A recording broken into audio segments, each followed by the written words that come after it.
Adul. So just son. And then uh and we all know the in the Philippines, like the Princess Ours is one of the like OG or original K drama during the 2000 early 2000. And the Sarangin Gayo, the Sarangin Gayo na na na na na na na na. So the Perhaps Love was translated to Filipino, and it has their Filipino version, Pag-ibig na Kaya by Christian Bautista and Rachel Ango. And then now, actually there's like also I also came to know this when I was researching about this topic. Pangako of Regine Velasquez. So for Anak, it was translated from Filipino to uh, these were all translated from Filipino to Korean. Okay. No, but sorry. For the Sarang Ingayo, it was translated from Korean to Filipino, but Pangako is it was translated from Filipino to Korean. And then I heard that actually they didn't uh, get permission from Ogie Alcacid and even Regine, but they Jang Hye-jin sang this song, and they entitled it For Your Love, and it is a original soundtrack or OST for Yori Gudu or Glass Shoes.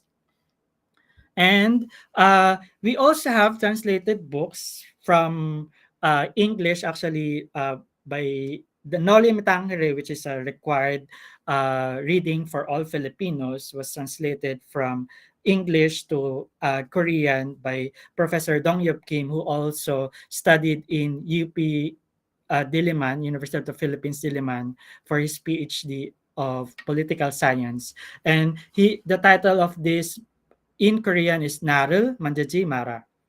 So touch me not or don't touch me, or Noli Metangere in Latin. Okay. And there's also uh, could see that in Korea, actually, they're also using Filipino language here, because like in the Philippines, we all know that we're using Korean or in the Philippines, but in Korea, they also use Filipino language first. These books are from National Institute of Korean Language, so they are Chogub Hanggugo Ilgi Marhagi Sugi Datgi. So pagbabasa ng wikang Koreano para sa mga baguhang mag-aaral, pagbasa, pagsulat, pagsasalita at pakikinig. So this is writing, reading, speaking, and listening for basic Korean. Okay, so they use this to assimilate Filipinos here, especially for those marriage migrants who couldn't speak Korean when they came here. So to help them assimilate, they publish and use these books and use Filipino. And there are also the Danuri Multicultural Family Support Portal. These are information about Korea, buhay sa Korea, learning, konsultasyon, mga archive tungkol sa Danuri, and sentrong sumusuporta sa mga multicultural na pamilya. So these are all in Filipino. Actually, not in Filipino, just in Filipino. It also have Vietnamese, Russian, and Thai, I think, because those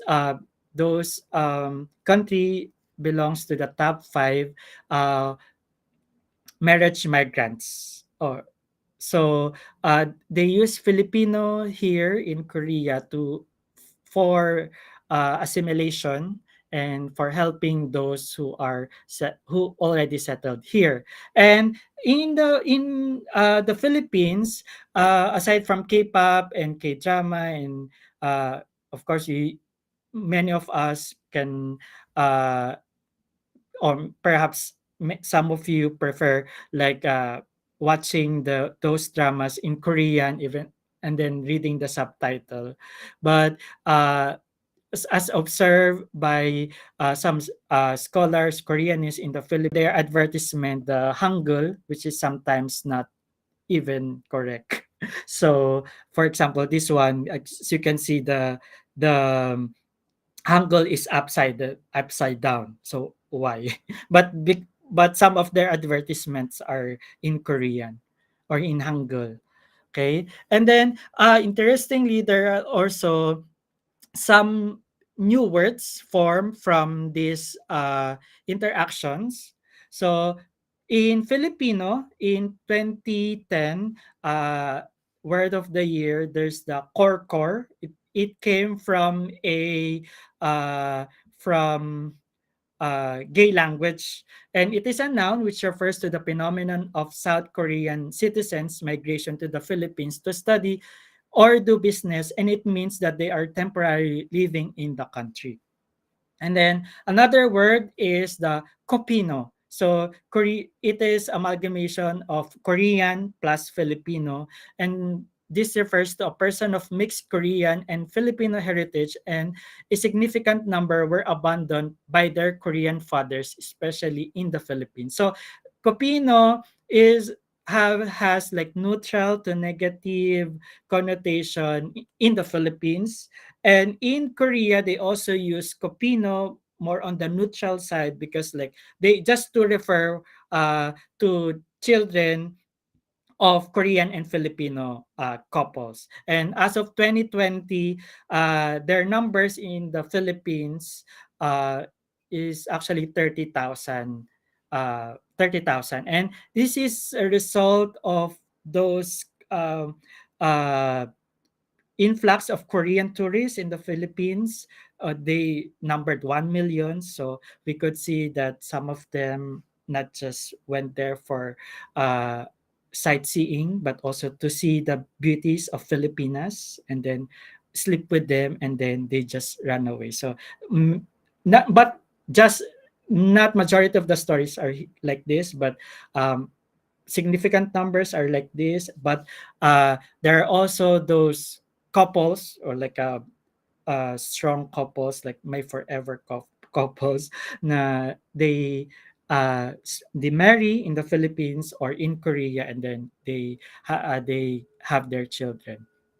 And maybe some, just to finish this off, some observations. Korean, Filipino cultures and languages have strong foundation, as we could see in the historical um, context. It as far as 8th century, there were already contacts between the people. So expectingly, culture and language are also present there.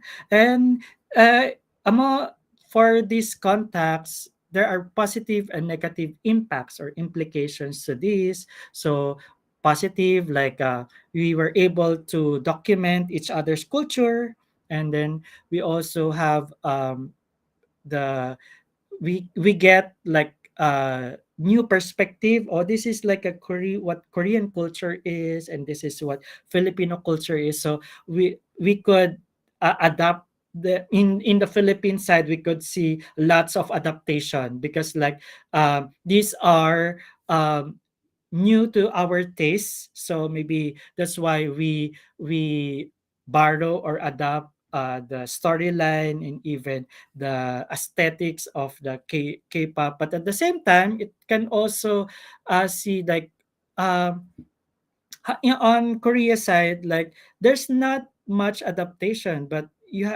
even though like there's multiculturalism, you still have to assimilate to our culture, because they may perceive their culture stronger than other culture.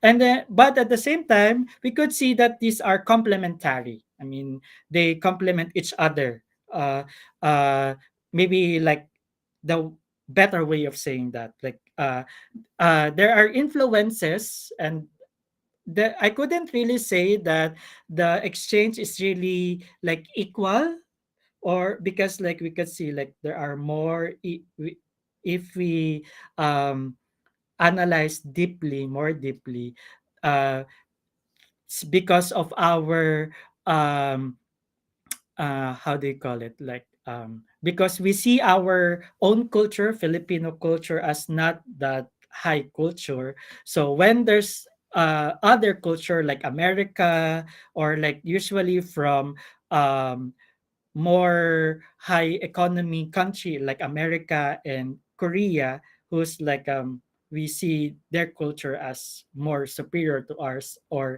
more sophisticated, quote unquote. So we tend to borrow them and like let our own culture die down. So but for Korean and Philippines contact in terms of cultures and language, I think they are more or less complementary. We complement each other. Uh, so and then this is just like a personal observations. These are not really based on studies yet, but based on the examples that I gave a while ago and some of the studies. So we could, if you're interested in doing a research about this, you can still do some.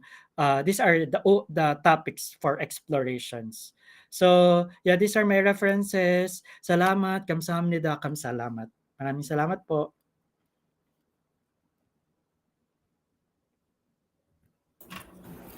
Thank you so much, Dr. Laranjo, for your insightful lecture about the Filipino and Korean cultures and languages in contact. Actually, I was very in tune talaga po in your talk because I had a concept paper before. I studied Filipino racism in South Korea. And just like what you said during the conclusion, I can't really say that it is equal. Like the love or like I don't know, like the connection between Koreans and Filipinos, I can't really say that it's equal, but at the same time, it's also not very like super racist in a way. So I would have to agree with you that it's more of complementary, especially with all the things that you showed the Korean or like Filipino translated books, yung mga adaptations of Korean movies, and it's really interesting for me, and I was really smiling during the last part of your talk because I feel like my research paper was like validated because of your talk. So yes, partner, how about you? Couldn't more agree more with you, partner. Personally, I resonated on the aspect wherein Sir Laranjo mentioned about how the influence of Korea in Philippine popular culture, and vice versa, of course, has grown significantly in the recent years. It was particularly interesting for me that Dr. Laranjo mentioned the key reasons behind the success of K-drama remakes in the Philippines, which tackles about the universal appeals of their themes and, of course, the narrative itself. And as an avid watcher of Broken Marriage Vow, I definitely understand more why I myself have a stronger emotional engagement and the sense of cultural resonance with the remix of K-drama here in the Philippines. Indeed, the Korean wave has not only entertained and captivated Filipinos, but has also contributed to the strengthening of cultural ties between Korea and it has opened doors for cultural exchange. Speaking of appreciating culture, inclusive to it is learning the Korean words or slangs. In partnership with Listen Korea, we present Agile Master K, an innovative platform revolutionizing Korean language learning. And the best part, Filipino learners have exclusive access to this exciting opportunity. Experience the advantages of Master K Learn from the Korean native teachers, engage with an interactive curriculum, and immerse yourself in the richness of Korean culture. Prepare to excel in the language like never before. Don't miss out because limited slots are available. Sign up today at bit.ly AJMasterK. If I were you guys, I'll grab the opportunity and sign up now. Right. And now let us open the floor for questions from our delegates and viewers. You may send your questions through the comments in our live chats. So we are excited to see what makes our delegates curious regarding the said topic. You may also utilize the thumbs up feature to upvote a question so it may be addressed by our speaker. Thank you. Thank you so much. Okay, let's start our open forum. Sir Dr. Laranjo, can you see the comment section from our Facebook and YouTube live Yes. stream? Okay, Mm-mm. so let's wait for the questions to come Let in. us see the questions from our delegates.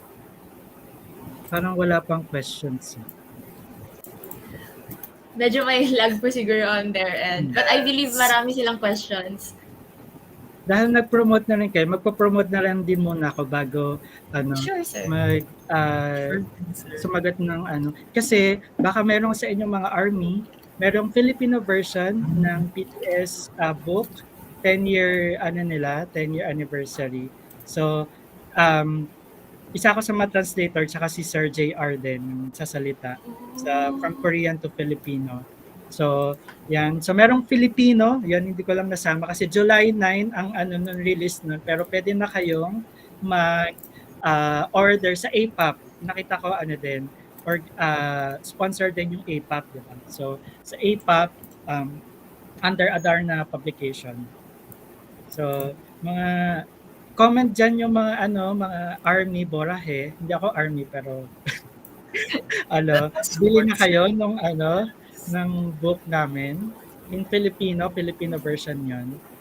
So para marinig nyong mag-Filipino sila, Jungkook, si R, Oh. si ano, si Suga, yan yung mga translate ko. Maganda yung pagkakasulat sa Korean kaya parang hindi rin kami nahirapan sa pagta-translate sa Filipino. So since nag-promote na si Sir, I would like to promote that since UP Arirang is also a partner of APOP Books. So if you're going to buy APOP Books, please don't forget to use the discount code UP Arirang to get 7.5% discount. So ayan. Looking forward. I think we have an army in the comment section. Yes. So please feel free to comment your questions, guys, or like insights from Sir's lecture. I saw here kanina said by Mix Marky Remorca, may nakikita din po akong mga Korean language books in Tagalog in Korean-owned convenience stores. Oh, is that true, sir? Yes, yun nga parang yung uh, meron na rin locally na mga Korean language books. Tapos uh, kami rin sa Filipino department kasi sa Busan University of Foreign Studies, nag-aaral din sila ng Filipino. So,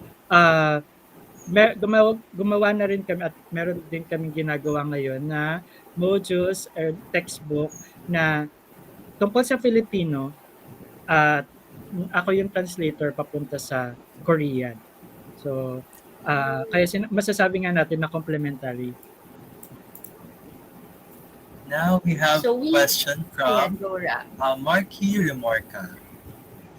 May I ask Mo, what do you think about the Phil-Core connection in the point of view of Korea? Since you said that Filipinos are highly interested in learning about Korean culture and language, are Korean also interested as learning about the Philippine culture and language? Is there a balance or an imbalance? Thank you. Ayan, salamat. Yung kaninang iniisip ko na word balance yung complementary. So, actually, yun nga yung medyo mahirap sagutin kung balance kasi Mm. ano ba yung ano natin, definition ng balance. But in Korea side, we in terms of, for example, of course, we know in the Philippines because of K-drama, Hallyu, and K-pop, many were interested in learning Korean language. And then in terms of academe, we have like more than 10 schools who are offering Korean languages. And like in UP, we also have Korean language majors. And even in Ateneo, and then in high school, there's also like Korean language teaching. On the side of Korea, there are two universities because this is also one of my research. There are two universities which are offering Filipino. Like one is Sogang University, but they're just a class, and then second one is the Busan University of Foreign Studies, but this is a 4-year program. So it was founded in 2015, and we already have around 5 students who graduated under this major. So yes, they're interested in learning Philippine culture and language in terms of academic, and also like tourists, because like I did a survey to these students who are interested in learning Philippine culture or language. Many of them said first they went to the Philippines in high school, or these are college students. They went to the Philippines in high school as with their parents or just for vacation or studying English. And when they were there, they were interested in the culture. So when they heard about the class in Tucson in BFS, they immediately enrolled there. And then second, because of Filipinos also, when they met Filipinos in Korea or in the Philippines or in other countries, Filipinos were very warm to them, very loud, noisy, or very yeah. So the happy people. So they were interested, even though some of them were not really have been able to go to the Philippines. But because they were able to meet Filipinos, so they got interested in Filipino culture. So kung ang Korea merong K-pop, Hallyu, K-drama, we have the Filipino people. So Ang ganda. I like that, sir. That's so true. Very hospitable talaga mga Philippines and mga Filipinos and very warm. We have another question, sir, from Evan Velasquez. Since Hallyu is becoming prevalent in the Philippines, particularly in TV shows, is there any chance that jobs such as translation and dubbing be registered and promoted as formal job occupations in the country? maganda yan. Kasi ayun ako dyan. Kasi I'm also, yeah, translating. But well, in academe, uh, we don't have much. Actually, first we don't have like institution that where you can register as translator. So I support that. Yeah, maybe so because like I do it as a part-time job because I'm a full-time professor. But like if there's some translation job, uh, we have networks of Korean Filipinos who are fluent in Korean or who could do translations from Korean to Filipino. So like an informal translator, but we don't have the institution wherein like they recognize me as like legit translator. But because of my previous work, so I was able to legitimize myself. But yeah, I support that we should have like formalize the translation as a job. But is there any chance? Yeah, depends on our institutions. Sorry, I couldn't answer it. I couldn't agree more with you, sir. I do hope that in your term, legitimize, especially those until now are still underrated in terms. So for the next question is by Eloisa Marie Oliquiano. Sir, I want to ask you, what are your thoughts in the current status of historical dramas in the Philippine media context compared to those from Korea? What could be the points to improve with regards to showcasing historical and cultural information accuracy from Dala Dala? Yeah, this maybe you heard about the Maria Clara in Ibarra. Right. That's really a good. I binge watched that. I didn't watch it during the showing, but I binge watched that. So I think the current status is getting better, and even actually even GMA sevens, because GMA seven is the they're the ones producing this historical drama like Amaya, and also uh, the Ilustrado. So I think this it's getting better, and in terms of historical and cultural accuracy, Maria Clara and Ibarra had UP professors who are um, uh, what's this? Who are specializing about Rizal and Rizal's novel. So they consulted those professors. So I think it's more accurate. And plus, they also have their own um, creative license, of course, because actually even Korean dramas, they're really not like as accurate as we thought, because like I was also like uh my first sagok was like Jewel in the Palace. Then after that, because it's so long, I stopped. But anyway, but like some of the like Jumong also, I uh, uh, watch some episodes. And then when I was doing my Korean language class in Korea University, my Korean teachers, we also asked the same question, like, sir, ma'am, like the Korean dramas are really good, and especially the historical. And then they said, actually, the historical dramas, these are based on facts, but of course they also dramatize everything. So some of the facts are, or some of the scenes are not based on like a drama, like the historical documents, but mostly are based on that. So I think Maria Clara in Ibarra also is like that, because like there's also one episode wherein it's not in the novel at all, and then like it became controversial.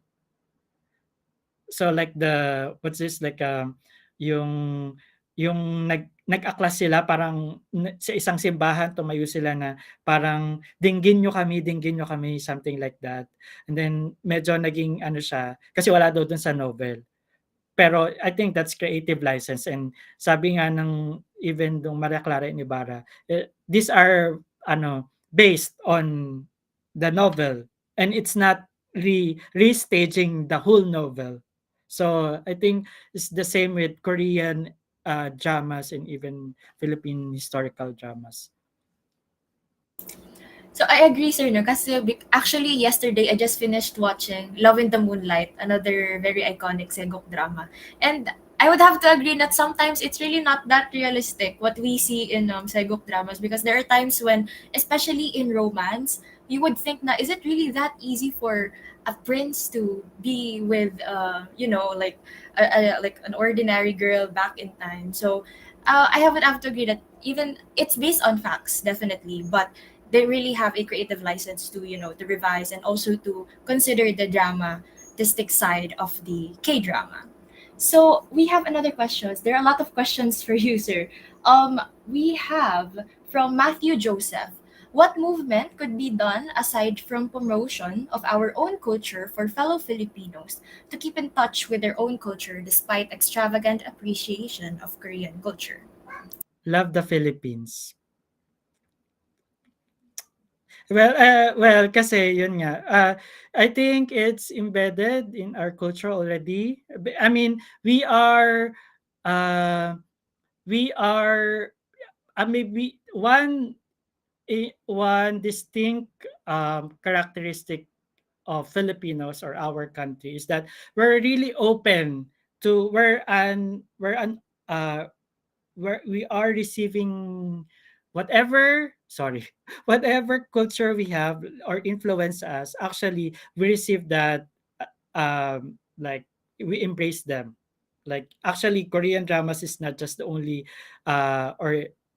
or culture that we receive. We have the American Spanish, we have the Taiwanese, the F4, di ba? We have the now Chinese and even Thai dramas. And so I think, even though we're appreciating this culture, it doesn't mean that we don't love Philippine culture much. So every now and then we have the Filipino nationalism. So sabi nga ng new Love the Philippines. So inuutusan po tayo.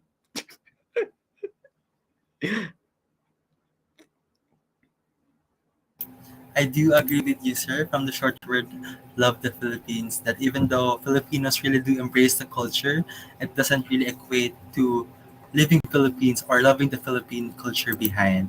For our next question, this is from Dave Brett Camacho from CT00Z Plus. Aside from Philippine language, are there also universities who offer programs for Philippine studies in general, just like how Korean studies is being offered here in some of the higher education institution in the Philippines? Yeah, now it's just only Busan University of Foreign Studies. But uh, our university in I think Chonbuk National University is offering a language summer Filipino summer language class. And then uh, I'm not sure with Sogang University, but when I was studying here in Korea in 2012, they were offering that those classes, but I'm not sure as of now. So maybe because like Korean studies in the Philippines is n- becoming in demand or became in demand because of um, the Korean influence. And here in Korea, it because of multiculturalism and also the potential of the Philippines as market for Korea. So I think it will be discussed in the business uh, part of the PKYF. So that's why they are studying about Philippines or studying about us. So I think we're also studying about Korea because it has something. It is valuable for us in terms not just in terms of culture, of course, in terms of business and other aspects. So I think yeah, just that. Busa University of Foreign Studies, Sogam University, and Chonbuk National University. So take note of that, everyone, for those who would like to, yeah, study in Korea. We have another question, sir, from Lyle Nalian. Hi, I'm Lal Nalian from Cultured Sarangdol. As a language major, does the word you enunciated, kam salamat, be considered as code mixing? Is it as valid as the root words? Actually, I'm just using like for Korean Filipino bilinguals. We're words. I'm just using this, or we're using this to each other, but like not really. Yeah, it's a code mixing because like kamsahamnida and then salamat. So there's like overlapping kamsa and then salamat. So kamsalamat. So I'm not sure if it's valid, but or like consider as like a real word. But we just because my topic is about that, so I'm just like and it's our practice with each other like ariga thanks and then sometimes I also use like shilamat shishe plus salamat, so I'm just playing with words, but if you want to legitimize it, like we can use it. All of us, let's start using it from now on. Yes, why not? Thank you so much, sir, for answering that question. Any more questions from our delegates? Let us see if they still have one. Yeah, for the last time, I want to promote the BTS 10th Yes. year anniversary ano, book for the army out there and for those who are interested in BTS. So there's a Filipino version. It's really the Filipino that we use there is very uh, communicative. So hindi kayo magno-nosebleed. Let us support, sir. Sir, I have a question. I myself has question. Um, how do Filipino audiences perceive and respond to K-drama remix compared to the original versions? Like, is there like a big difference or wala naman po masyado? Uh, Actually, if we look at the hit on the blockbuster, like Miracle in Cell Number 7 is very it was the top one grosser in the Metro Manila Film Festival. So it says a lot, Oh, right? yeah. Because like uh actually I personally I don't like the adaptation, the remake because it's the same what's this? Uh the same story and then the same they try to mimic the setup in ano, Cell. Eh, yung mga Zelda natin 'di ba, wala namang gano'ng kaluluwag na Mm. Zelda sa Pilipinas. So, like I think yung puwede pang i-ano, ipasok yung Philippine culture, but perception ng ano, ng audience, top grossers, I think they accept that as it is, and then maybe it became, uh, top one because of the story. It's tearjerker and for family. And then they usually Korean movies have like the um, unexpected ending or like maraming plot twists. So I think kaya yun yung bumenta. Pero for for me yung pagtangkap niya, wala namang i-adapt niya sa Pilipinas, eh wala namang ganyang katotohanan ng Zelda sa Pilipinas. I like Miss Granny more because like it's really Sarah Hieronimo, and then like they even make a new song uh kasi it's a musical movie. So in Miss Gani they also like had original songs, and in of course Sarah Hieronimo is a really good singer, and then James Reid, uh the the apo was James Reid, but like this I think I like it more. It's more they really adapted it. They just not copy or copy paste the concept, but they also made it like Filipino. And Hard Day is like I kind of adapted also. So like Miracle Number 7, even though it's not uh really Philippine adaptation, but really copying, like just my personal analysis. But it was well received. I think I couldn't remember Miss Granny's uh, placement. A Hard Day because it's action. I think it didn't really do good in the Metro Manila Film Fest. So, because but the story for me is really good. I mean, I like it. I like the story. Thank you so much, sir. I agree, sir. Uh, Actually, when I watched Miss Granny, it was so good. Like the one with Sarah Geronimo, it was so good. I didn't know that it was a Korean adaptation. I thought that it was like just a movie by a Filipino director. It was that good that you wouldn't really think that it's an adaptation. Although I haven't watched the Filipino version of Miracle in Cell Number 7, I would have to agree with you, sir, that they should have adapted or recontextualized it more, especially with the context of the Philippines, yung mga Zelda natin, hindi ko pa siya napapanood, but I feel like it's really different. In our cells, siksikan, and, very Filipino. So I think mas may impact siya if they really contextualized it.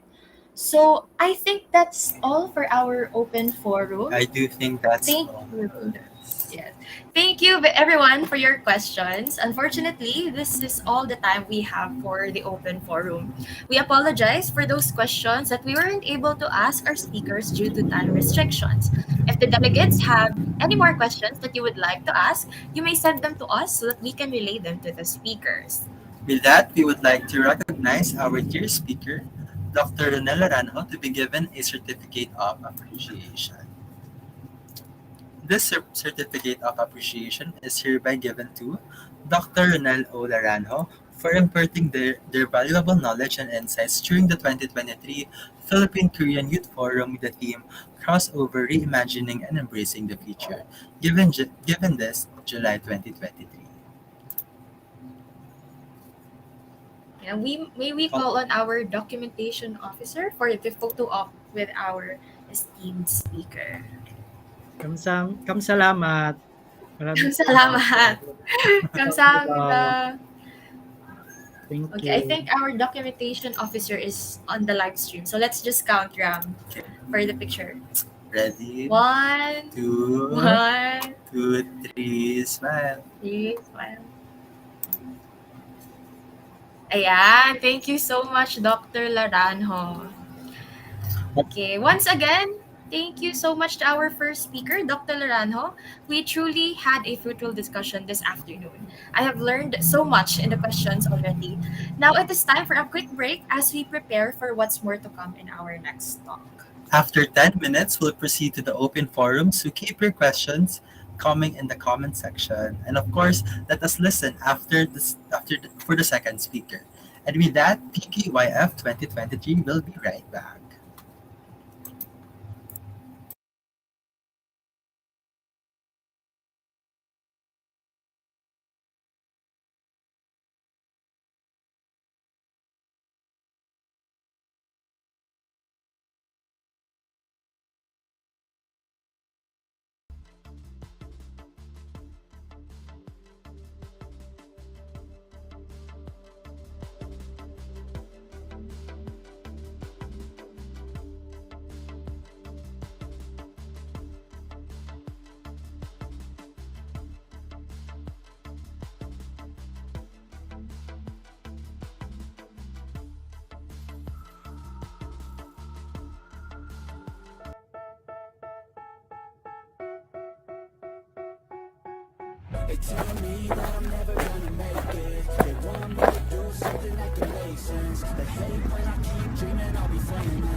Hi, I'm Kevin, taking a PhD in Business Administration, major in accounting. Hello, my name is Cherry and I am taking a master's degree at the Department of Regional Infrastructure Engineering. 안녕하세요. 저는 제니퍼 힐러입니다. I am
Hi,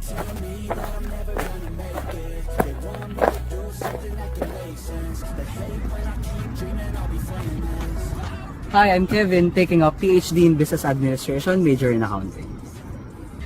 Hello, my name is Cherry and I am taking a master's degree at the Department of Regional Infrastructure Engineering. 안녕하세요. 저는 Philippine-Korean. I am taking up Doctor of Philosophy in Economics, major in Agricultural Resource Economics. 안녕하세요. Hi, I'm Abby, taking up my master's degree in Tourism Administration. 안녕하세요. I'm Martha, taking up my PhD in Geology. We are from Camon National University. Piko ako. Piko tayo! Matibay lang pa talaga!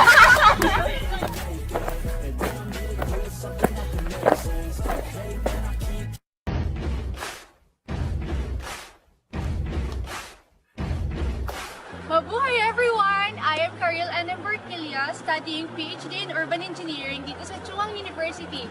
And I am proud to be from Bicol! Hi everybody, my name is Mark Joseph Montera and I'm taking Master's degree in International Studies. I am from Quezon Province.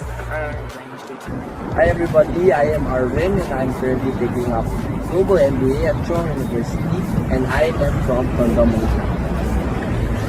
Hi, I'm Ivan, currently taking Masters in Smart Cities in Chuang University and currently residing in Paranaque. Piko ako. Piko ako. Piko ako. Piko ako. Piko tayo! Welcome to South Korea!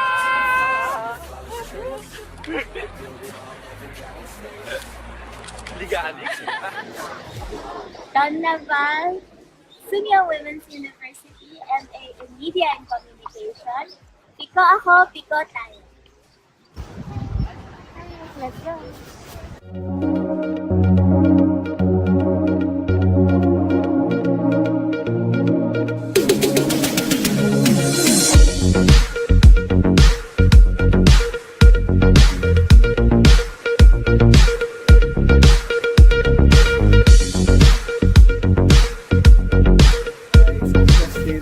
Studying at Hanyang University, taking up Korean Asian Business Studies a day.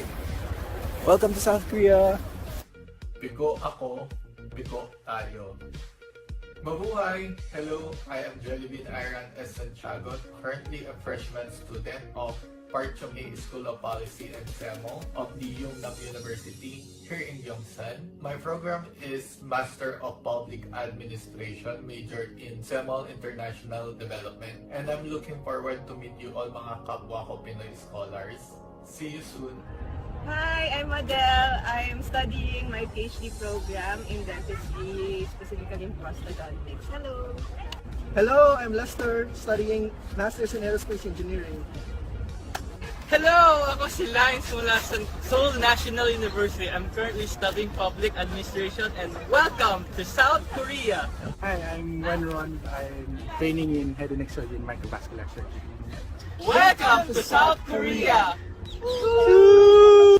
Hi! I'm Kesha Jem Garcia UC. I'm senior student from Global Korean Studies. I'm Princess Pravika Rai, a freshman from Life Science Department, and we are from Sogang University!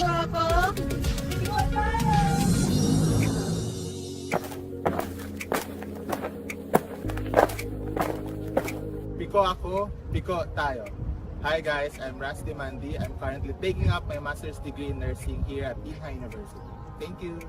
Piko ako, piko tayo. Ako si Kenneth Lagamayo, MS Oceanography sa Inha University. Piko ako, piko tayo. Hi, I'm Jasmine. I'm currently studying Construction Management at Inha University.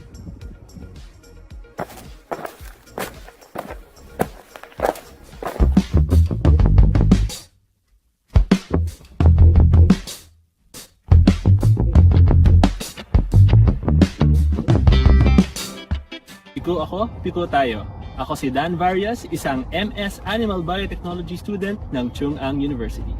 Piko ako, piko tayo. Ako si Neil Patrick Uy, MS in Plant Biotechnology sa Chung-Ang University. Piko ako, piko tayo. Ako si Arcel Elnar, MS PhD in Animal Biotechnology sa Chungang University. Piko ako, piko tayo. Ako si Ermi Mariano, MS PhD in Animal Biotechnology sa Chung-Ang University.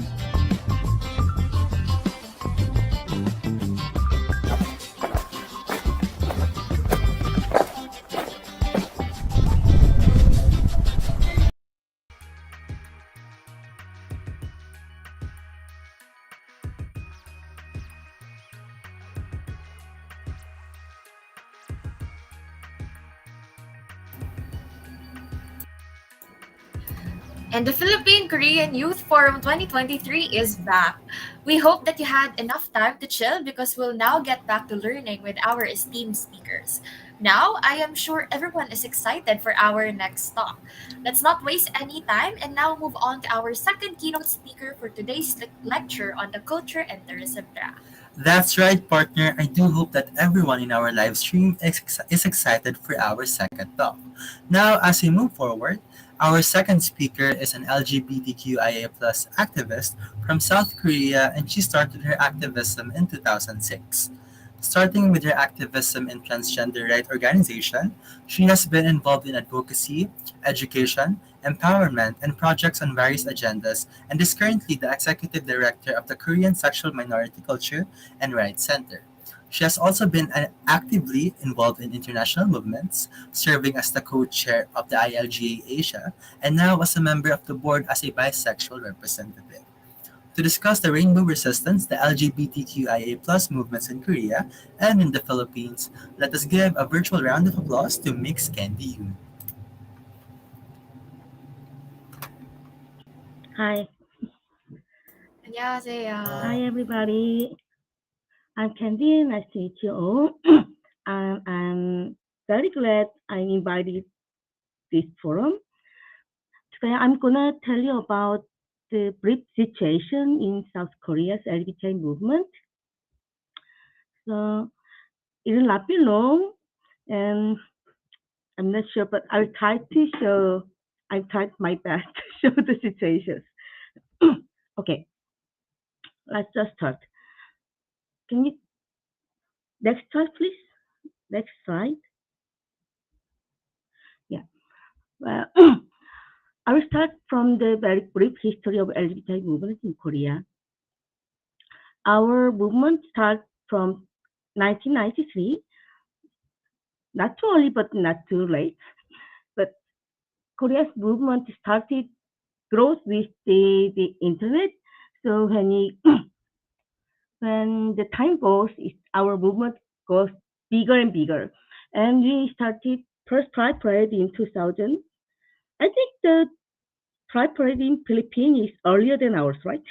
But anyway, so last 24 years, it grows very fast. Korea's LGBTI movement is growth not only from the culturally, with the politically grows very fast. So nowadays, within the LGBTI movement in Korea, the most important issue is like how to raise awareness within the political situation. Because like other countries, after like 2020, 21, the younger generations know very well about LGBTI issues. I'm pretty sure you all know very well about LGBTI issues all around the world. But the only problem is the politicians, right? All, all the like, youngsters and the citizens and activists, they are ready to change the country, but only the politician doesn't want to change at all. So it has a lot of problem in Korea. So I will tell you some stories about this that related to this political situations. Next slide, please. So one of our biggest problem is anti-discrimination law. I've heard Philippines also have the same problem with not making anti-discrimination law, right? In Korea, we started this situation from 2007 when the Ministry of Justice wanted to make this law, that they have a law, like anti-discrimination law, include lots of things, not only sexual orientation and gender identities. It's about the women, our health status, our education status, etc., etc. But the key issues for everybody was sexual orientation and gender identity. So in Korea, we have like a big, I will tell you the enemy of the LGBTI issue is the mostly conservative and Christian group. And when they found the sexual orientation and gender identity in anti-discrimination law, they started to like stop this law. So as I told you, 2007 Minister of Justice started to notice this law legislation, and then the conservative people started to gathering together and promote not making this law. So from 2007 till this year, 2023, we couldn't make this law for like last 14 years. Lots of the politicians tried to propose it, but they just proposed it and then there's not any more process. Even some of the politicians just withdraw the law because they got lots of phone call from the Christian groups. See, I got this photo. It is the photo from in front of the parliament. Every day, the conservative people start standing with this banner, like oppose anti-discrimination law that mandate gay sex education and advocate for transgenderism. So they think if we make the anti-discrimination law, it is all about gay sex and transgender. Of course, it's not, but that's what they think. So after the anti-discrimination law, when all Korean, when if all Korean politicians want to make a law about related with human rights, the conservative people think human rights law contains all positive things about gay sex. And for like 14 years, not only anti-discrimination law, but also the like human rights law for the youth, human rights for the laborers, human rights law for the immigrants are all stopped because they think it all contains the gay sex. Next slide. And it becomes to the key issue for LGBT, the LGBT issues have become the key issue for the Korean politics. So these four are the like the presidential candidates from last year. We had like four parties, and the main question of them it is about is gender equality. There's five questions, and the last two questions is anti-discrimination law and same-sex marriage. The second candidate is our current president, Yoon. He denied. He said he didn't say anything. He didn't answer anything about all the questions. It's also about abortion and digital sex crimes. He didn't say anything, and the yellow candidate was the most progressive candidate, and she, of course, she agreed with the anti-discrimination law and same-sex marriage. Anyway, so even not only for the presidential election, also can we have a national election? The question about are you support LGBT or are you against LGBT? It becomes the main question for all the candidates. So not this presidential election, just former presidential election, this the below photo, we had the TV show with the candidates and another candidate debate with this former president Moon. He asked him, "Are you pro gay or are you against gay?" And then the candidate said, "Oh, I'm not the person who is a pro gay." And with his speech, he also said, "I think LGBT rights is important, but it cannot be the front line. It could be we can consider it later." And then the LGBT activists bring the rainbow flags to the candidate in 5 years ago. He got that photo, and of course, all the activists got. Oh, audio is bit. Okay, sorry.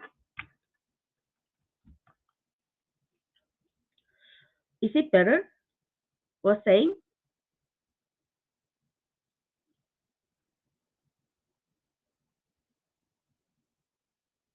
better? Okay,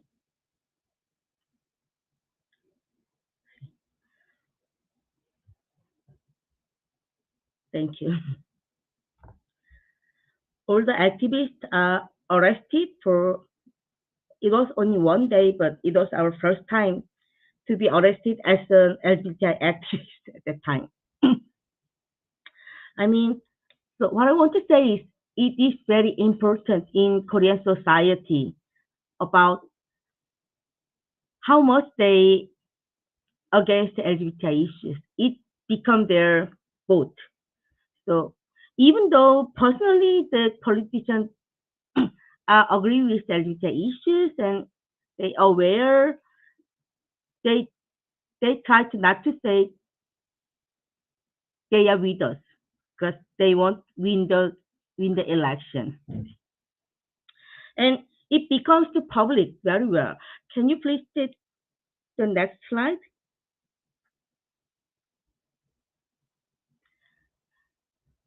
So as I told you, we have a pride parade for last 24 years, and now we have 9 pride parade all over Korea. And every year, literally every year, when we apply the place to have a pride parade, it becomes trouble. This year, we have a trouble with 2 cities. One is Daegu, is row 1. We had a pride parade in early June in Daegu City. And when we applied the place, the mayor said, he said, the rights and interests of gender and sexual majorities, not minorities, majorities, he said. Majorities are more important, so that he doesn't want the pride parade and he will not cooperate with the city bus diverting. So actually the day of the pride parade in Daegu City, police were very supportive to LGBTI participants, and then the city government officer doesn't want us to have a pride parade, and they are almost fight each other. So 2 government officers sit different side, and they try to stop each other. Of course, we won and lost, so we had a very peaceful pride parade, and I'm pretty sure the mayor home in Daegu City, he knew we will win, but he just wanted to his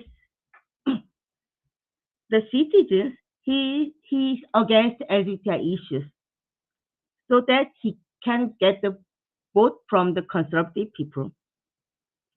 It is same as the Seoul. Usually, in Seoul, we have a pride parade in front of the city hall. We have a big plaza in city hall. So from 2015, we have a pride parade around the city hall. Last year's participant was 130,000. So it is quite a lot. And then it is the biggest independent parade, the independent cultural event in Seoul. Usually when usually if there's an independent event within Seoul, Seoul, Seoul city government used to support all the events except ours. This year, we also applied the plaza, and we we are not allowed to use Seoul Plaza this year. And also, Seoul Mayor also said, I don't think that all events held by LGBTI people should be considered as vulnerable. And he also said he personally doesn't support homosexuality. Of course, this year we also had a pride parade. Fortunately, last weekend we had a pride parade.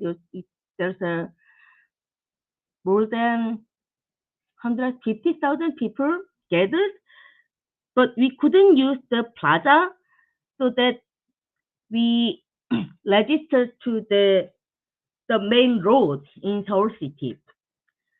The police supported to us, so it is quite successful. Can you turn the slide and can you show the video, please?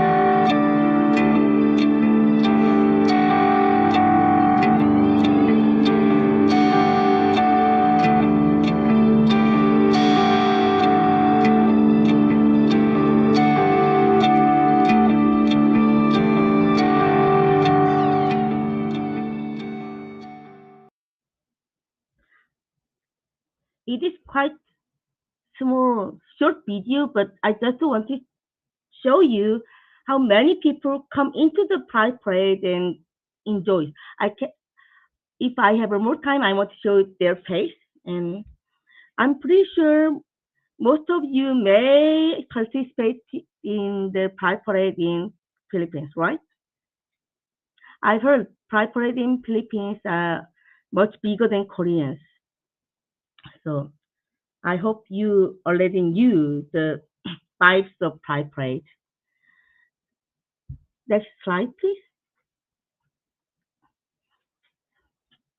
So, as I told you, the major problem for the LGBT issue in Korea is we have big enemy, which is conservative people and Protestantism church and churches. Mostly they are the Christians. Korea is not the country of religion. Korea is not the religious country. So we have 25% of Christians, 25 of Catholic, and 25 of Buddhism, and then others are 25%. But so it is quite equal amount of the every religions, but the situation is quite different. The Christian, the Protestantism Christian churches, mostly they are against the so-called they call homosexuality. They think it is sin, but of course we have our ally churches, so that this priest at the slide, this man is a priest, and he blessed the people during the Pride Parade, and then after that he got punished from his church because he blessed blessed to the LGBTI people, and he he blessed to the homosexuality. So he had to stop his service for 2 years, and then he came back. But this year he got sued again because he after the last 2 years he opened the Christian LGBTI movement organization. So he's more deeply come into the LGBTI movement. So the churches think he is he should not be the priest anymore. But on the other hand, the Buddhism is quite supportive to the LGBTI movement in Korea. So the monks come to the Pride Parade a lot.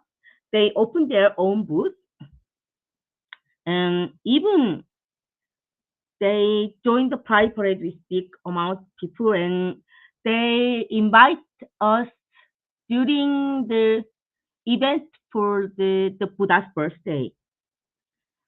And then I didn't show you the Catholic in Korea. Mostly Catholics doesn't tell anything about LGBTI issues. Fortunately, from this year, some sisters started to come to the Pride Parade. So they are started to support LGBTI issues. But like Protestantism churches, they are very small amount of the people. Next slide. And also, it I should tell you slightly different with that whole issues about whole movement and the trans rights. Trans rights. When we talk about transgender rights, we talk about the gender recognition law. I mean, how to change their gender marker in their ID card. What do they have any support from the government? Blah blah. In Korea, people can change their gender mark, so they can change their gender mark. We have in the ID card in Korea, we have shown they are male or female, but even we don't have any law, but if people do hold the surgery, they can change their gender mark. But because we don't have any laws, it is depends on the how jury think. So if the jury think these people can change their gender mark, and then he can. But if the jury is quite conservative, then they can just say no to change their gender marker for one person. So it is quite weird, right? Even someone do all the surgeries, if the jury said no, they cannot change.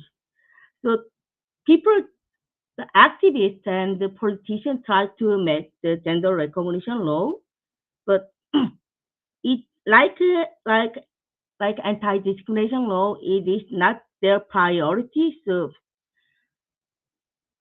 from last 14, 15 years, we also couldn't make this law for. And there's no support system for trans people. So they cannot have a health, the public health insurance. So if they want to have a hormone therapy, if they want to have a surgery, they should use their private money. So actually, lots of the trans person they want change, they want do surgery as soon as possible, but the price of the surgery is quite high, and then they should earn their money by themselves because there's not many support from their family. It takes long time to them. Actually, Korean doesn't have any interest don't have any interest in trans transgenders. We on People only knew one transgender in Korea in 2000. In 2000, one transgender became a very famous singer. Her name is Harisu, and people only think Harisu is the only transgender in Korea, but and then they think the transgender, if they want live as a transgender, they could be the like singers, dancers, or they could go abroad to live. So they didn't care about their lives. But one day, one person, this person on the photo, this person come out as a transgender. She was soldier, and when she in the military service, she did her surgery, and then she come out as a trans person. Of course, the Ministry of Justice, Ministry of the Military, they kick out her from the military service, and she lost her job, and she became very famous so that she couldn't find another job at all, and then she come to suicide. It is quite shock to all Koreans because Korea is the country which have a military service as a duty for 2 years, so that most of the young men should they must serve as a soldiers for 2 years. So when people come out as a trans, especially trans woman,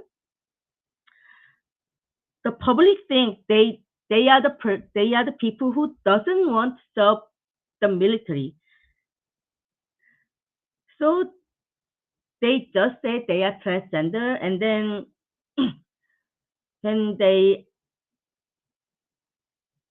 when they decided not to go to the military service, and then they live as a man again. That's what the people think.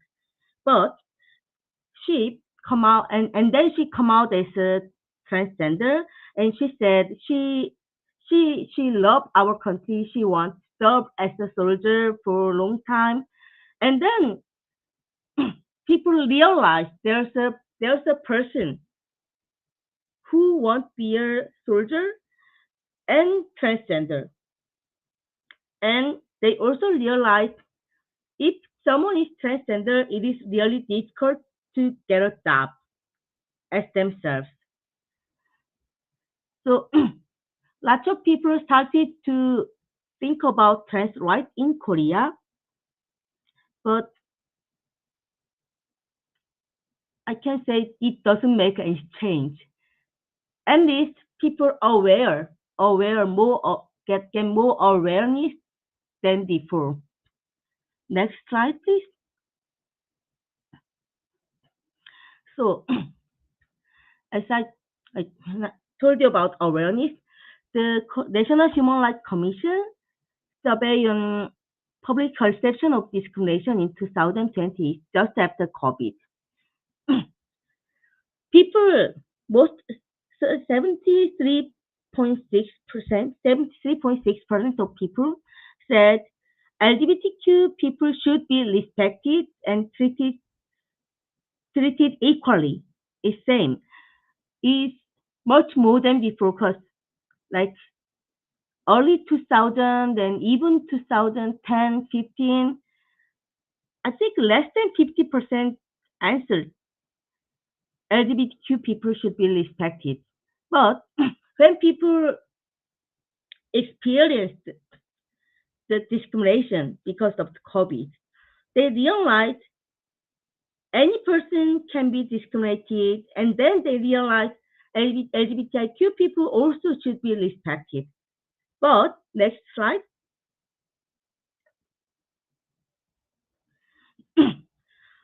At the same time, the Seoul City government have a research about acceptance as a neighbor. But when if you can, like you see, the respect for the cultural expression. So people think they should respect sexual orientation and gender identity, 47.1%, but consent to be a neighbor is only 34.2%. It is lowest. People people know about human rights, people know about LGBT issues, but the truth is they want respect, but they don't want us as their neighbor or as their family. I think that is current Korea's the situation. Next slide. Next slide, please. And, but within this hard situation, we have some progress. We have lots of the parent group increased from last 10 years. So when when we had a parent group, they started come to the pride parade and had a pre-hug to the participants. Mostly the participants doesn't come out to their parents. So any parents come the pride parade and show them the acceptance. It touched a lot. And then the parents realized they should show their support not only to their children but also to all of the countries so that they had a documentary and it is quite successful. So it is documentary about the parents who have a gay son and non-binary child, and it's the way to how they accept their child. So it now we can see all the documentaries through the Netflix and Disney Plus, like this kind of platforms. We think that the parents become the activists, like LGBTI activists, and then they try to keep in touch with not only the LGBTI movement, but also the politicians and the publics and medias. And it changes to the awareness in Korea very much. Next slide, please. And then the activists also working very hard. Recently, we won the suitcase of same-sex partner health insurance. Before this case, Korea have the public health insurance, and then it covers not only me but also the heterosexual partners. But one day, the two guys are the activists. One of the activists got the insurance and they put his partner's name below him, and then the government said no to put his name, and then they sue this situation and they won.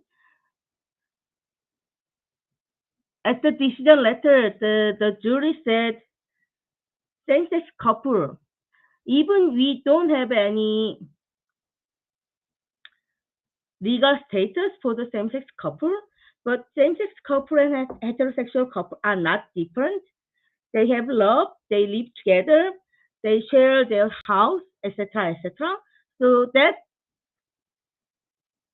even there's the same-sex partner, they can put their name as below their health insurance because they are family. We still have a Supreme Court for this case, but we are quite positive about it. And then next slide. Recently, we also some politicians introducing three acts about the family reunification, right? One is unmarried childbirth assistance act because currently in Korea, unmarried person cannot get support of childbirth, and when one person, the single mom, have a child, it have very big prejudice, and people treat her like badly, very badly. So that this law is very important. And then another law is Civil Partnership Act, and then Marriage Equality. As you may know, several years ago, the Taiwan passed the marriage equality. After then, lots of the Asian countries tried to pass the same-sex marriage, but there's nothing. Recently, Japan have their progress, and the Thailand have their situation on way to the marriage equality. And then Korea, we introducing new act about marriage equality. I know it takes a time and nobody knows it will pass or not, but it is our first time to introducing this act, so it is very meaningful in Korea. Next slide. And then we started to talk about the getting old.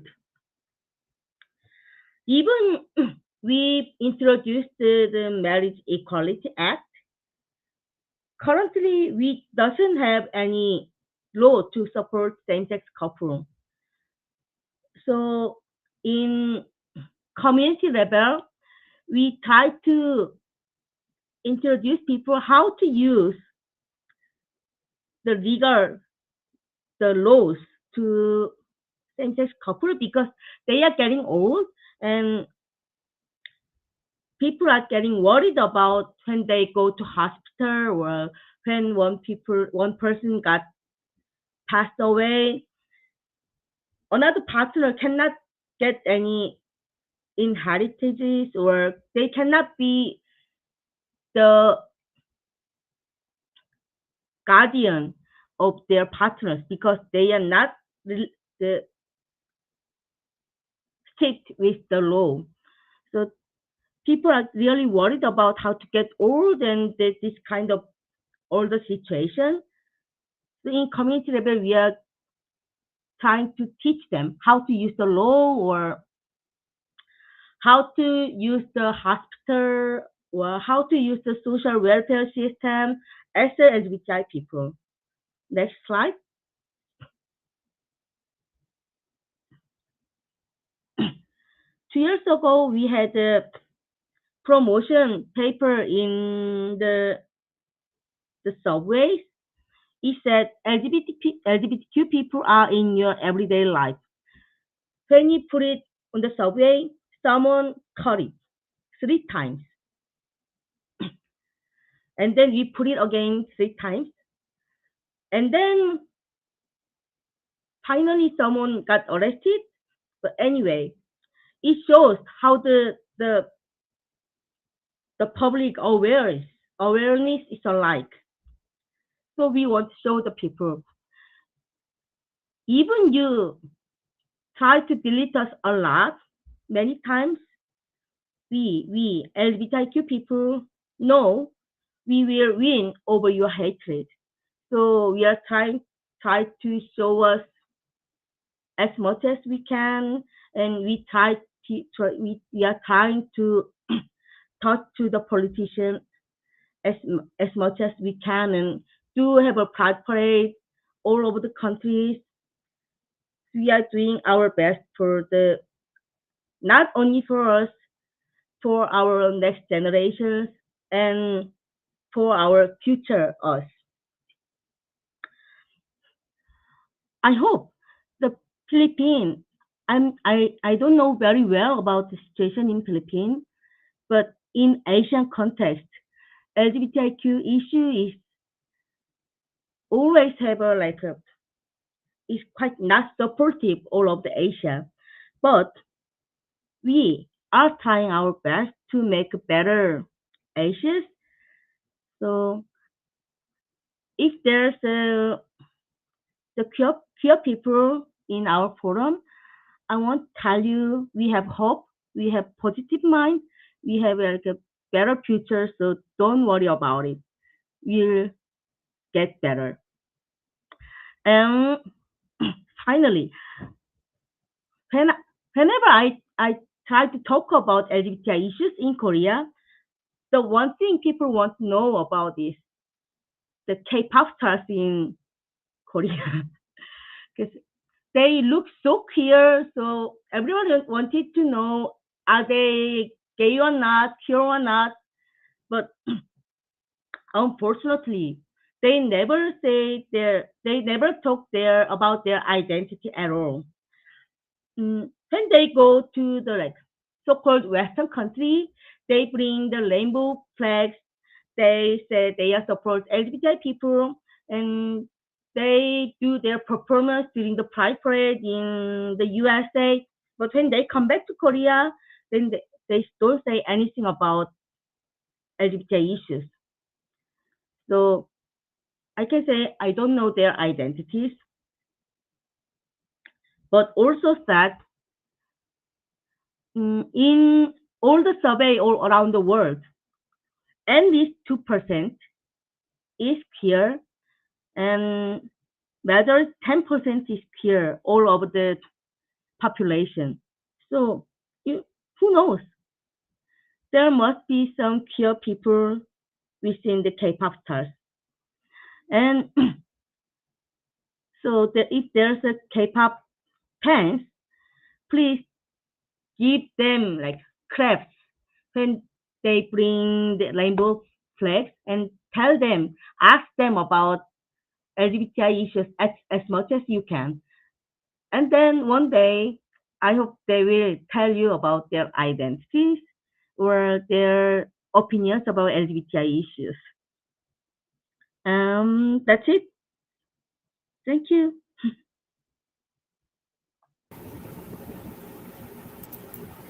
Thank you so much, Mix Candy, for sharing with us your insights on the LGBTQIA plus rights movement in Korea and in the Philippines. I really have a lot of things to say. Your talk was really interesting for me. Maybe one thing that I really like is I learned that in South Korea there is also a bill, just like in the Philippines, called the Soji bill. That up until now it's still in Congress. They still haven't passed it. I think you mentioned earlier they started the bill in Korea in 2008. In the Philippines, the Soji bill started in 2004. So it's not very far. But it's really sad that it's been 2 decades and up until now, it's still not a law. How about you, Ram? Definitely, I agree with you, partner. Such an empowering talk by Mix Candy Iron. On my insights, I'm amazed that by its core, it's actually great to see how this type of discussion can really show how each one of us, and of course the delegates, how important is it to learn the foundation and the roots of our history. This is especially on how detailed Mix Candy Iron stated the first pride in Korea during 2000. Am I correct? Which are testament, of course, to the power of collective action that we should not forget, emphasize, never forget. And of course, I could not forget as well when Mix Candy mentioned about the timeline of the anti-discrimination laws, which of course a significant step towards building a just society. That's why we must also recognize that their mere existence is not enough. We should actively promote awareness and of course as understand these laws furthermore.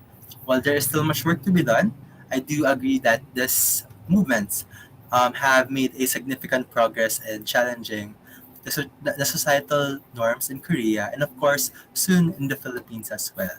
And of course from the lines of Mixed Candy, we will win over hatred and we have hope. And now let us open the floor for questions from our delegates and viewers. You may send your questions through the comments in our live chats. You may also utilize the Times Up feature to upvote the question so it may be addressed by our speaker. Okay, while we wait for the questions, can I ask a question? 질문 있습니다.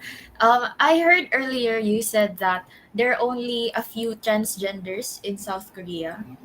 Am I right? Uh, there's a lot of trans people in Korea, but Oh. there's people only know one. We have only one celebrities in Korea. Oh. Because I know that the Philippines have a lot of the beauty pageants as a trans Yes. person, but we don't have anything like that. So Oh, I see. Another thing is when people come out to their parents. In the Philippines, in our case, there what we experience is that children are sent away from their homes. They're disowned by their parents. Is it similar to the case in South Korea? I think so.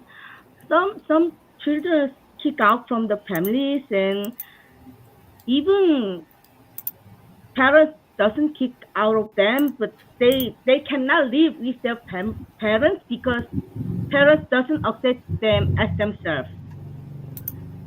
So we have one organization have a which supports the LGBTI youth. So this organization supports the LGBTI youth to live well as independent. So keep their like food and then the groceries is how they support.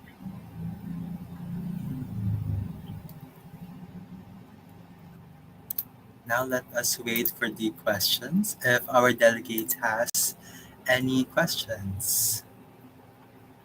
By curiosity, I want to ask Mix Candy if there are certain practices or traditions every year that can be associated with the Pride. Of course, like for us in the Philippines, last month we have a Pride March, like in every June. So may I ask if, in the context of Korea itself, what are the usual traditions, and of course, what does the people of Korea do during to celebrate the Pride Month itself, or the Pride in general? Well, during the Pride month, I mean June, we try to have a Pride parade, but it depends on the acceptance of the city government. So it goes like sometimes it goes to May, sometimes it goes July. But anyway, during the Pride parade, we do like not only the Pride parade, we do the film festivals and the parties and lectures. So we mix a lot of cultural things together. Yeah, I do agree with that. And of course, it's sad to say that it really depends on the acceptance of a particular city of Korea, or, of course, in general, like in the context of each people who accepts LGBTQIA plus in general. That's why we must still foster and of course promote equality towards all. And right now we have questions from our delegates. Let us start from the question of Charles Magrasha. Hello and good afternoon, Mixed Candy. I am Charles Magrasha from Cultura. Politicians have the power to create change and address LGBTQIA plus related issues within and to some extent be a factor of it outside their jurisdiction. With the current direction of these issues are being addressed by the government, do you think that change when it comes to LGBTQIA plus full and complete acceptance Korea will happen soon enough, or will it take some much longer time to happen? Considering that pride movements and such activities are being conducted on various cities within Korea to raise awareness and start a change. Well, I I'm not sure how long will it take, but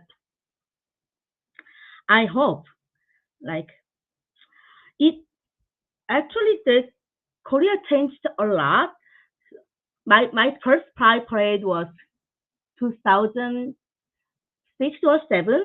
At that time, people wear the red ribbons, which means don't take my photo.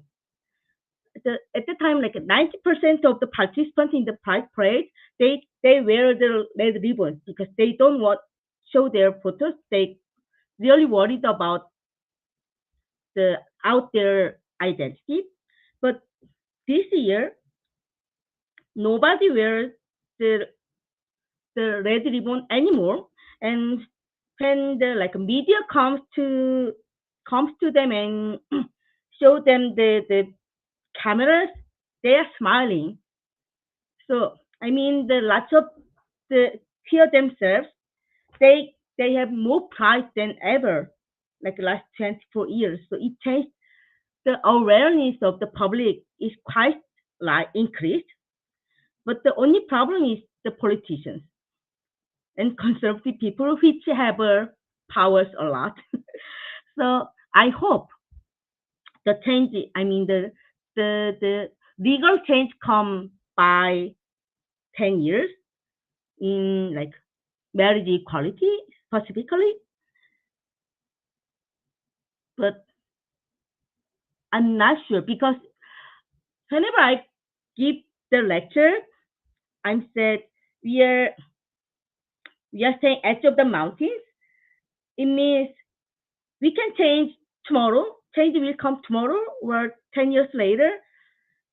Everybody knows change will come, but like conservative people, they doesn't want change at all. So we, as we are in the edge, their backlash is quite big, bigger in ever. So just I hope they they realize they don't have any hope. The change will come in soon. Yeah, but yeah, I hope less than 10 years. I hope so too. We have another question from Matthew Joseph. He said, there is still much work to do in eradicating the harassment and abuses against the members of the LGBTQIA plus community, even though we have already gone a long way. In discussing this cultural and social political issue, hate speech is prominent because of highly conservative people. With that being said, how should we properly approach these kinds of people who think and impose that being a part of the LGBTQIA plus community is a sin, especially if a group seemingly remains adamant or refuses to listen to our advocates and activists? I usually say the the people with the extreme right way, they they will not listen at all. So we don't need to fight and win because it is easy to say no and it is really easy to say I don't like it, but it is really difficult to say why you should not say no because we need to explain a lot. So whenever some people had hate speech, I recommend people just tell them I don't think like that. There's a people who are not agree with you. It is enough. It is enough. And then we better talk and we better teach people who are in the middle side, not extreme support, not extremely backlash, but middle side people who doesn't have any opinions. Bring them to our side is much more easier and better and faster. Thank you so much for that answer, Mix Candy. I do agree, and of course, how essential communication it is, of course, and eradicating this such of issues. And moving forward to the next question, it's from Jamie Aliana Legaspi. Hi, Miss Candy. I'm Jamie from Cultured Sarandul. I would like to ask, how does the Koreans react about different PL series or Boy Love and GL series Girl Love, as these series are also now kind of popular in Korea? Very interesting. It, it is quite popular in Korea, right? It is too, especially the boys love. But people divide this like a boys love and the real situation very well. And so actually, at very first time, I hope if people accept the BL series, it directly related with the support to LGBT people, but it is not. They, so some people who like the boys love think it is like a, they like it because it is like their fantasies. But in if when some people think when it comes to the real life, it feels different. So it really it it helps people give more awareness, but it is not directly related with LGBTI supportive system. That's interesting. I'm actually aware of the popularity of BL in South Korea, but sometimes I also think if it's so popular, then why is the situation of LGBTQ people in South Korea is still not stable? I have a question, Mhm. Mix Candy. What is the most popular LGBTQ plus drama, K drama in South Korea? Because I don't know any. What do you think is the most popular? Mm, well, so we don't have like a big gay drama, but the most of the dramas who contains the gay issues are fine. Um, Actually, I'm not a very big fan of the TV shows and dramas. I don't know very well about it. I've heard recently in several years the BL movie, The Cementing Love, that got also very famous. I don't know about the dramas. Sorry.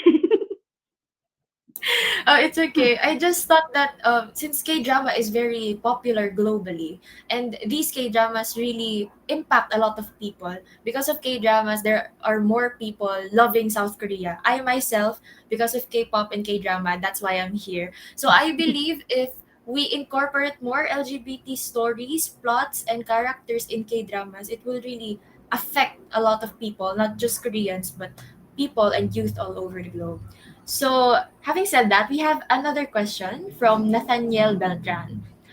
Since Philippines is a Catholic-dominated country, religion beliefs plays an important role in our daily life, and it also contribute in our perception towards the LGBTQ plus community. LGBTQ plus community in the Philippines are only accepted if they only remained as comedic or Mhm. funny. But when it comes to fighting their rights, they are neglected. I believe LGBTQ plus community in the PH are not totally accepted and more like tolerated. How can we convince others to support the LGBTQ plus community? Also, is the situation of the LGBT plus community, I think this was cut. I think he is trying to say also is the situation of the LGBT plus community good in South Korea? Well, even the awareness is increased very well. Most of people are still in the closet and they are really afraid of to tell about themselves. And I think the best strategy is to tell them about the kind of real related situation. So like like this. Mm, when people talk about same-sex marriage, if we talk about love, the people doesn't really listen because love is not very important for the marriage system because marriage is kind of one of the system for the man and woman and the families within the law. But when we talk about inheritance or like become the guardians of the hospital systems, it touches them. Like my experience, my former partner passed away by cancer. So when I talk about that situation, like my partner was in hospital, and then when I go to hospital, I cannot tell the doctor that I'm her partner. I I just tell them I'm her friend, and it makes lots of trouble because doctor only want talk with their partners and family. That's why I need to have a like marriage equality. And people easily accept that because they knew they can imagine the situation very well. Because like hospital and funerals is that there is our daily life things. So we better tell them not only about the word about only love or right or whatever that kind of emotional things. We better talk about the daily situation. So it helps to people understand why they should support LGBTI issues. Thank you so much for answering that question, Mix Candy. It's sad to say that even most of us have awareness regarding the acceptance of LGBTQIA plus or like what you've said, the same-sex marriage or the concept of love itself. That's not enough. That's why concretizing action, like what you've said, knowing intricately the importance of inheritance, properties, because there's so much more in supporting same-sex marriage. And for our next question, this is from Charles Magrasha. It is said in the lecture and according to some service reports and studies as well that there is no majority religion in Korea and many have religious affiliations. How come that this religion have played a huge part or has a significant impact on the acceptance of the LGBTQIA plus in Korea, despite not being that many in population? And there is what we call that separation of church and state when passing laws. How come they still have a say that these laws have been imposed on the society? Well, actually, because it is they have a power like political powers and economical powers, and as the politician, they need to get the support from that people who have a power, and for example, we have in Korea we have big churches called the mega churches. They have people with like more than 100,000 of people are their prayers, their people. So then when one politician got support from that church, it means they got the 10,000 vote. That's why they try to listen that people because they can show the certain amount of the vote. But the LGBTI people, we cannot show them our amount. We cannot show them our vote. So that's why it matters. And also that's why the politicians try to follow the conservative people's opinion. It we have a separation of church and state, but sometimes beside the law it is useless.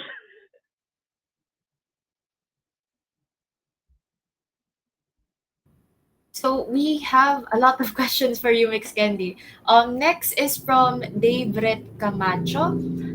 Good day, Mix Candy. This is Dave from CP00Z Plus, and my question is: do Korean people, specifically those in the entertainment industry, have varied receptions on celebrities coming out on national TV? As far as I remember, the first openly gay MC in South Korea, Hong Sok-chon, was blacklisted in the industry for over a decade and just came back a few years ago for coming out as gay. Is it similar situation for other LGBTQIA plus celebrities, like lesbians, for example, who experience the same treatment by the entertainment industry? Actually, after Hong Seok-chan and another singer, the transgender singer Harisu, we don't have any famous LGBTI celebrities in Korea. Mm, After Hong Seok-chan came back to the media, whenever he had an interview, he's saying he had a very difficult time after he came out. So if you want to be the famous people for a long time, don't come out in their early stage. So that not most of the famous famous celebrities doesn't come out as queer. There are some people who come out as like bisexuals and asexuals. I've never heard gay or lesbian. They just come out as bisexual and asexuals, but they are the people who are. I'm sorry to say, but they are not that famous like Andy Song Seok-chan. So they were fine because they were not famous. They doesn't have any chance to come to the media very well, very much. Thank you so much for answering that question, Mix Candy. Indeed, coming out on national TV can be, of course, a significant and courageous step for individuals. And of course, it's a sad reality that even some are blacklisted. So for the next question, this is a continuation from the question a while ago of Nathaniel Beltran. Is the situation of the LGBTQIA plus community in the Philippines same in the South Korea? And what is the main factor why they are resisting the community? Uh, what do you mean why they are resisting the community? I mean, why people doesn't like LGBT people? Well, why the LGBT people try to give our rights to the public? I sorry, I cannot understand this question. Um, it's more on how Korea and Philippines are same and similar to how they propose or advocate their rights, especially given that in both circumstances, both countries have certain challenges which encompasses the pride or the LGBTQIA plus community. Mm.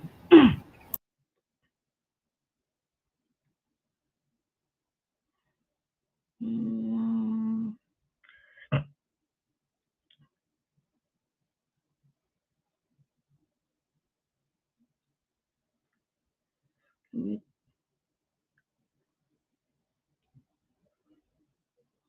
well, people as a like marginalized people, as a vulnerable people, the vulnerable amount of the population, people just want to live as themselves.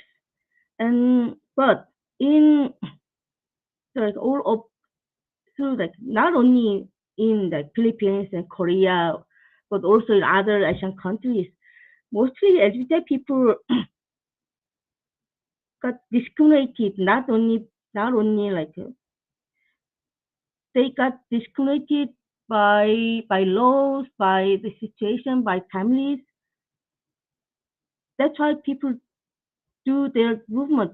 That's why people try to show themselves because they want to live as they as themselves. Yes. I think, Ram, as Filipinos, I think we can also input something in here. Personally, I believe that the situation of the LGBTQ community in South Korea and the Philippines is really different, way different. Just like what Mix Candy said, they don't really have a famous LGBT celebrity, but here in the Philippines, we have a lot. Probably the most famous is Vice Ganda. I don't know if you heard her, Mix Candy. We are very there are a lot of gay or LGBTQ plus members in our media, and at the same time, we are more welcoming. I think so. Mm.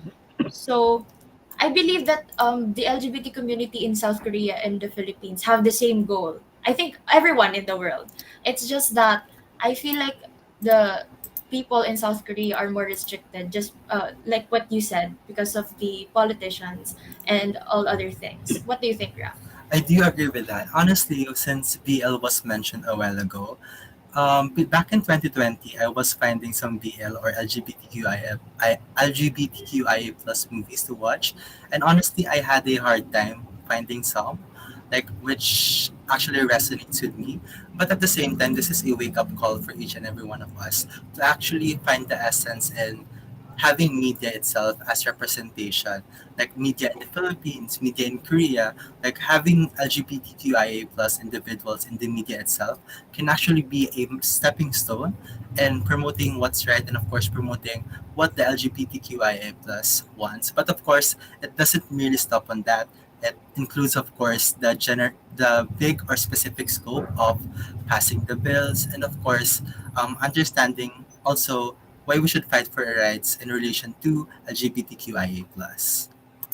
With that, do we have any questions furthermore from our delegates? For Nathaniel's question, I believe that we can answer this better on Friday for the plenary Yes. session. So for everyone here in the Culture and Tourism track, please make sure to attend on Friday for our new set of speakers who will also talk about the same topic. And partner, I Yes. like how the questions are very detailed and very, at the same time, very insightful for us to actually learn from the forum itself. Yes, it's not just a question. As you can see, they have their own input. It was Yes, like an essay. which is very It's an essay, it's not a important. question. Yes. So special Okay. I thanks to think our that's the last delegates. question. Yes. Thank you Yes. very much for your participation. And that's all for our question and answer portion. Thank you everyone for your questions. Unfortunately, this is all the time for this open forum. If the delegates have any more questions that you would like to ask, don't worry, you may send them to us so we can relay them to the speakers. And that concludes the keynote lectures for our Culture and Tourism track. We hope that our delegates in the Culture and Tourism track gain valuable knowledge from our esteemed speakers. With that, we would like to recognize our speaker, Ms. Candy Yun, to be given a certificate of appreciation. So this certificate of appreciation is hereby given to Kendi Yoon for imparting their valuable knowledge and insights during the 2023 Philippine-Korean Youth Forum with the theme Crossover, Reimagining and Embracing the Future. Given this July of 2023, signed by Dennis Pavia, the president of UP Arirang, and Dr. Kyungmin Be, the advisor of UP Arirang. Once again, thank you so much, So, Ms. Candy Yun. Now it's time for the photo op. Thank you. Thank you so so calling much. our documentation officers in our live chat. Let's take a picture. Let's count, Ram. And 1, 2, 3, smile. Thank you so Thank much, you Miss so Candy Yun. much. Thank you. 감사합니다.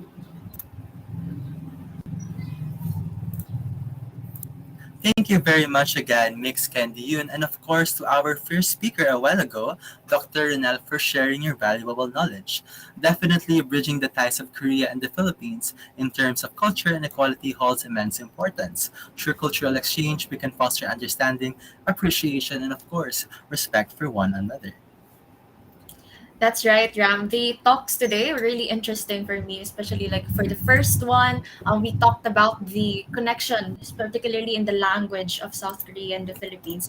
I particularly enjoyed how Sir Ronel laid out the different adaptations and like the translated books. And as you can see, it really highlights the connection between South Korea and the Philippines. And also for Mix Candion, I really liked her talk about the LGBTQ plus community in South Korea because as a speech com major, we're both speech communication majors, and we Yes. talk about this like I think every day. So it's really interesting, especially that we're also interested in Korea. So, and we're not done yet. Before we officially end, let's keep your souls alive by our segment called Nekkoya. So we have another set of prizes for today. I do hope that our delegates are excited for this portion but instead of a random picker, the first people or the first person to comment the required word in Facebook or YouTube comment section will receive the prizes. However, take note that each participant only have a one chance to win to give chances to others. Okay, let's start. Are you guys ready for Nekkoya? Let's wait for Yes. our delegates because I think there's a delay. Taste the pink venom. Taste the pink venom. It's a song pala. Once again, Guys, are you ready? are you ready, guys? Once again, the first person to comment the required words in the Facebook or Yes. YouTube comment section will receive the prizes. So we will be testing how fast you type, guys. Yes. Keyboard warriors. Should we test Ram with the sample word? Okay, let's start. Okay. I'll think of a word. Okay. This is just a sample, height. This is not yet the real round. So the first 5 to type PKYF crossover. Go. Let's see. Let's go, Let's see. Let's see. guys. From what? You guys are going to win something. Yes. PKYF crossover. PKYF crossover, which is our main theme for our forum.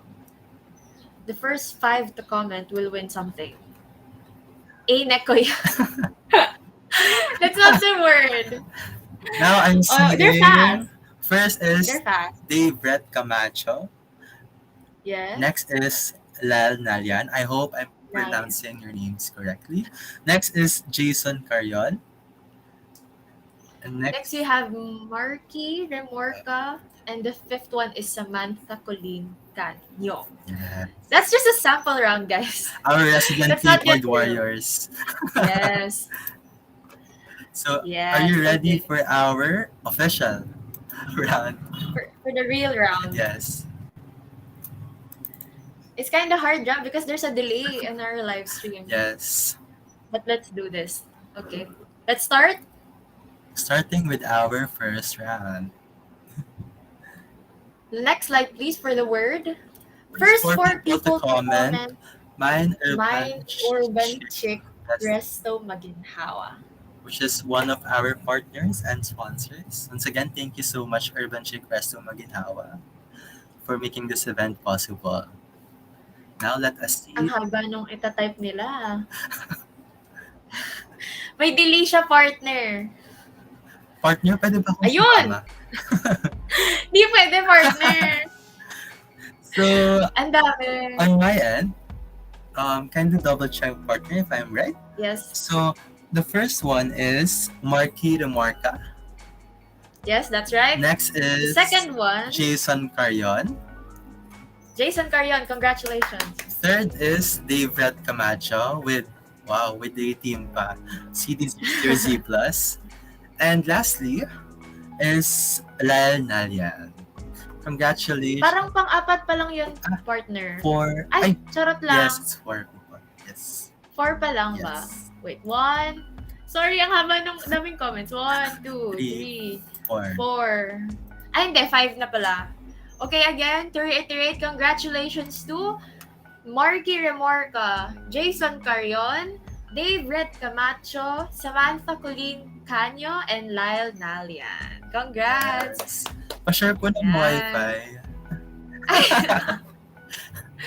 Ang bibilis, no? Yes. True ka dyan. Kahit na may delay. And for... I feel like magkakagrupo sila. True. Bili ko na sa isang I bahay just lang feel sila. like. Yan. Congratulations, miners! Congratulations again. And for our second, yan, ready? Ready na po ang ating pag-dive. First 5 girls to comment mine on Flow. On Flow. Which is one of our sponsors as well. Thank you. Yes. On Flow. Comment now. First 5 girls to comment mine on Flow. Ano kaya ang Culture makukuha sa nila? Ramdo, let's go.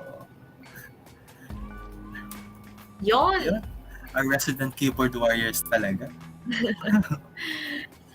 So far, we have 2. Yes. Let's wait for it to be We complete. have 3.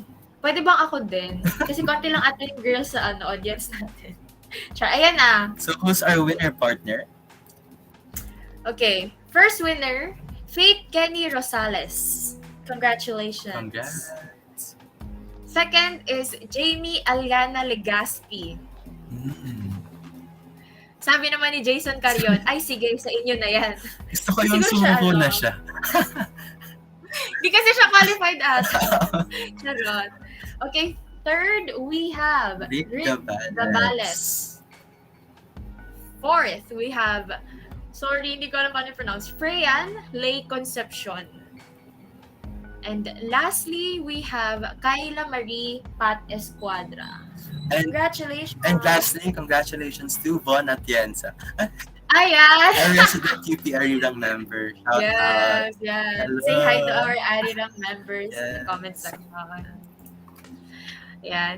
Congratulations, minors! And that concludes the second week of keynote lectures for PKYF 2023. We hope that all of the delegates, especially those in the culture and tourism track, as well as other viewers in the live stream, were enlightened and gained something from our esteemed speakers. And now we would like to ask all the participants in our live stream to patiently wait for the feedback or attendance form to be posted in the FB or Facebook delegates group. There is no need to rush if you truly attended the whole session. Also, remember, this is required for us to validate your attendance in this session. For any other questions, kindly message your respective group facilitator in your GCs. Thank you everyone for attending today's keynote lectures for the Culture and Tourism track. We hope to see you all again on Friday. Very exciting. Once again, I am Ram Elfedes, your host, and you may follow me at ram.elfedes on Instagram. Wow, grabe yung plug yun, partner. And again, I am Yoshibed Yoyi Tamayo. You may follow me at Yosh Tamayo. But YOCHTAMAYEO. Ayan, may spelling pa. On Instagram. We are your hosts for PKYF 2023's CNT or Culture and Tourism Keynote Lecture. How about Twitter and Facebook, partner? Oh, hindi na. Instagram na lang. Nagpapadami ako ng followers sa Instagram. Once again, thank you so much, delegates and public viewers. See you again on Friday. See you again on Friday. Thank you Thank again, you. guys.